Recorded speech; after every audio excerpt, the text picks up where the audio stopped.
ആറാഴ്ച കൊണ്ട് എന്ത് സംഭവിക്കും? ഡെലിവറിക്ക് ശേഷം മുടി മുഴുവൻ കൊഴിഞ്ഞതായിരുന്നു. ധാത്രിയുടെ ഹെയർ ക്രീം 6 ആഴ്ച തലയിൽ തേച്ചു. ദാ ഇപ്പോ കണ്ടില്ലേ, മുടി നല്ല പോലെ തഴച്ചു വളർന്നു. 6 ആഴ്ച കൊണ്ട് എന്ത് സംഭവിക്കും? ഹോസ്റ്റലിൽ പോയി നിന്നപ്പോ വെള്ളവും ശരിയായില്ല, മുടിയാണെങ്കിൽ കൊയ്യാനും തുടങ്ങി. ധാത്രിന്റെ ഹെയർ ക്രീം 6 ആഴ്ച തേച്ചു കഴിഞ്ഞപ്പോ മുടിക്ക് നല്ല നീളം വെച്ച്. ഈ 6 ആഴ്ച കൊണ്ട് എന്താ സംഭവിക്കുക? ഞാൻ ഉപയോഗിച്ച 6 ആഴ്ച കൊണ്ട് മുടി നന്നായി വളർന്നു കണ്ടപ്പോ ആളും ധാത്രിയുടെ ഹെയർ ക്രീം ഉപയോഗിക്കാൻ തുടങ്ങി. 6 ആഴ്ച കൊണ്ട് എന്ത് സംഭവിക്കും? ധാത്രിയുടെ ഹെയർ ക്രീം ഉപയോഗിച്ച് വെറും 6 ആഴ്ച ആവണേന് മുൻപ് ദാ കണ്ടില്ലേ, മുടിയുടെ എല്ലാ പ്രശ്നവും മാറി. 6 ആഴ്ച കൊണ്ട് എന്ത് സംഭവിക്കും? നമ്മളും കച്ചണ്ടാവെന്ന് വിചാരിച്ചാണേ. കറക്റ്റ് സമയത്തായി ധാത്രിന്റെ ഹെയർ ക്രീം വന്ന് ഞമ്മള് രക്ഷപ്പെട്ടിട്ടോ.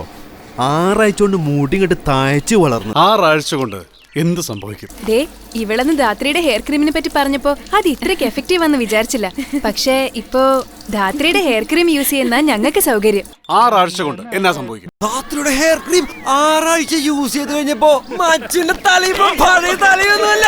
ആയുർവേദ ഔഷധങ്ങൾ വെളിച്ചെണ്ണയിൽ ആവർത്തിച്ച് കുറുക്കിയെടുക്കുന്ന എണ്ണക്കട്ടിയാണ് ധാത്രി ഹെയർ പ്രൊട്ടക്ടർ ക്രീം. 6 ആഴ്ച കൊണ്ട് മുടി കൊഴിച്ചിൽ തടഞ്ഞ് മുടി സമൃദ്ധമായി വളരുന്നു. Dhathri hair protector cream. മുടി തഴച്ചു വളരും വെറും 6 ആഴ്ച കൊണ്ട്.